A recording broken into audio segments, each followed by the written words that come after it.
The Commissioner of Health, Dr. Samaila Dekwa, who was represented by the Permanent Secretary, Ali Babuyo, said Bassam has succeeded in putting government on its toes, especially in the areas of budget release to maternal, newborn and child health activities through the introduction of MNCH and health budget performance scorecards.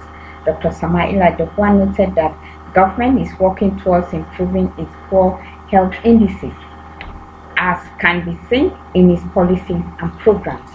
That is why the government is seriously, striving that to ensure that we get a competent, hand that will manage these facilities in order to deliver effectively and efficiently the healthcare services for the benefit of the people of the state. So the government actually has been providing an updated environment for the development partners.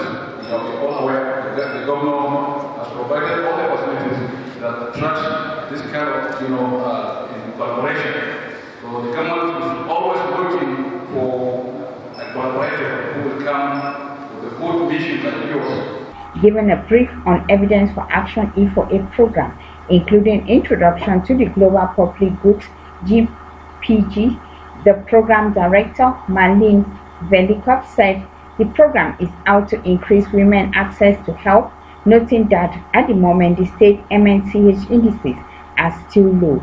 Marlene noted that the solutions to the state problem lies with the people and not any knowledge from the West. We believe that the knowledge is not in the West or in other countries. The knowledge is here and the power is here with Nigerians.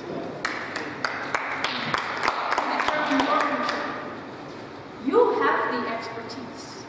You know what's happening in your facilities. You know the problems better than anybody else. So what we do as a program is fostering that knowledge, bringing all of you together to discuss the data that you already have. This is not new data produced by Evidence for Action. This is Nigerian data produced by Nigerian experts. So now it's up to Nigerian healthcare workers, civil society, government to come together, look at the evidence, look at the problems, sit down with communities and take action. Senior Impact and Sustainability Advisor, E4A, Dr. Helen Echo, said the event is to demonstrate the use of health financing and advocacy toolkits to CSOs and development partners to get the stakeholders' interest and demand in its use, as well as share experiences on the use of health advocacy toolbox in planning and implementing successful advocacy engagement with government.